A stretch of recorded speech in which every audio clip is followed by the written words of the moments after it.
नमस्कार। आज आपका मेरा इस चैनल पर फिर से बहुत बहुत स्वागत है। आज का जो विषय है वो ये है कि मैं कुछ क्रियाएं जो हम अपने दैनिक जीवन में अक्सर करते रहते हैं, लेकिन हमें ज्ञात नहीं होता कि उन क्रियाओं को करने से हमारे जीवन पर उसका क्या प्रभाव पड़ेगा। देखिए, मानव एक कहा जाता है कि गलती का पुतला है। गलती किसी से भी हो सकती है, जाने अनजाने, लेकिन हमें उन गलतियों का अगर ज्ञान हो जाए कि ऐसा ना करने से और ऐसा क्या करने से कि हमें शुभ और अशुभ फल की प्राप्ति हो सकती है, तो ये हमारे लिए आगे चलकर बहुत ही शुभ होती है। तो आज की जो मैं कुछ क्रियाएं लेकर आया हूँ, ये मुझे कुछ ज्योतिषचार्यों ने और कुछ संत महात्माओं ने बताई थी। और जब मैंने इसका विष्णु पुराण महाभारत में जब मैंने इसका अध्ययन किया तो वास्तव में ये क्रियाएं उसमें लिखी हुई हैं। तो आइए जानते हैं कि सबसे पहले क्या है वो क्रिया। तो सबसे पहली जो क्रिया है वो ये है कि कभी भी अपने पैर से पूजा के आसन या भोजन के आसन को दाएं बाएं नहीं करना चाहिए। जी हाँ, सुनने में थोड़ा सा अजीब लगेगा, लेकिन ये सत्य है। कभी कभी हम जल्दबाजी में या हमें कहीं जाने की बहुत जल्दबाजी होती है तो हम पैर से अपने पूजा के आसन या भोजन के आसन को दाएं बाएं कर देते हैं। हम करते भले अनजाने में, लेकिन हम ये भूल जाते हैं कि ऐसा करने से हमारे जीवन में स्वतः ही अशुभ फल प्राप्त होने लगते हैं। तो आगे से आप ध्यान रखें कि जब भी आप पूजा के आसन या भोजन के आसन को स्पर्श करते हैं तो उसको हाथ से दाएं बाएं करें, कभी भी पैर से दाएं बाएं नहीं करना चाहिए।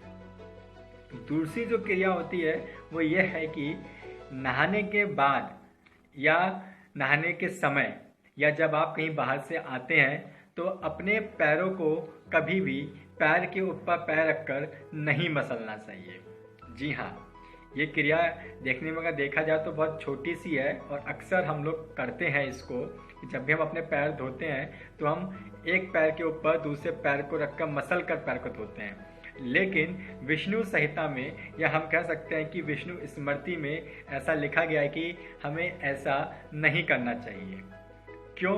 क्योंकि ऐसा करने से आपकी वाणी का प्रभाव कम हो जाता है। इसलिए ध्यान रखें, अगली बार से जब भी आप वॉशरूम में अपने पैर को धोते हैं तो कभी भी पैर के ऊपर पैर मसल कर ना धोएं। तीसरी जो क्रिया है वो ये है कि हमें कभी भी झाड़ू पे पैर नहीं लगाना चाहिए। जी हाँ, शास्त्रों में अगर देखा जाए तो झाड़ू को माँ लक्ष्मी का स्वरूप माना गया है। तो अगर आप झाड़ू पर पैर लगाते हैं या झाड़ू को आप लांग कर पार करते हैं तो आपके जीवन में स्वतः धन की कमी होना प्रारंभ हो जाएगी। इसलिए आज से इस क्रिया को कि अगर आप धोखे से या अनजाने में झाड़ू को अपने पैर से स्पर्श करते हैं या उसको लांग लेते हैं तो तुरंत झाड़ू को प्रणाम कर लेना चाहिए, अन्यथा आपके जीवन में स्वतः ही धन की हानि होना प्रारंभ हो जाएगी। चौथी जो क्रिया है वो यह है कि कभी भी हमें दांत पीसना या दांत किसना नहीं चाहिए। अक्सर आपने लोगों को देखा होगा कि जिनको बहुत तेज़ी गुस्सा आता है वो दांत को बहुत तेज पीसते हैं या पीसना शुरू कर देते हैं। हमें ऐसा नहीं करना चाहिए। ऐसा करने से हमारे आयुष की, हमारे धन की वृद्धि में कमी आना शुरू हो जाती है। ऐसा विष्णु स्मृति में लिखा गया है। जो अगली क्रिया है वो ये है कि हमें कभी भी दोनों हाथों से अपने सिर को नहीं खुजलाना चाहिए। जी हाँ, अक्सर आपने देखा होगा कि लोग जब बहुत ज़्यादा उनकी सिर में खुजली होने लगती है तो वो दोनों हाथों से खुजलाना शुरू कर देते हैं। नहीं, हमें एक हाथ से, अगर आपको ज़्यादा खुजली है तो एक हाथ से खुजला लीजिए और फिर अगर ये हाथ से थक जाते हैं तब आप दूसरे हाथ से खुजला सकते हैं। एक साथ दोनों हाथों से नहीं खुजलाना चाहिए।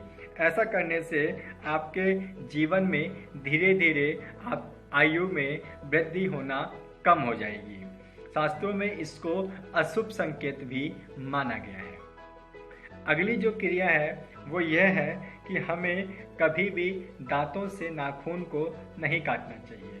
अक्सर आपने देखा होगा, और ये आदत बहुत पहले मेरी भी थी, कि हम लोग दांतों से नाखून को चबाते हैं। कई लोगों की आदत होती है। ऐसा नहीं करना चाहिए। ऐसा करने से आपके जीवन में स्वतः ही बीमारियों का भंडार आना शुरू हो जाएगा। ये बात विष्णु पुराण में, महाभारत में और अग्नि पुराण में लिखी गई है। तो ये थी कुछ क्रियाएं जो है तो बहुत छोटी, हमारे दैनिक जीवन में अक्सर हमसे हो जाती हैं, लेकिन ये हमें धीरे धीरे अशुभ परिणाम देने लगती हैं।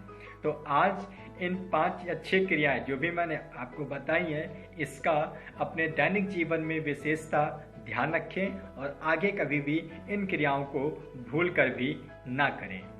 फिर मिलेंगे एक नए विषय के साथ। तब तक के लिए धन्यवाद।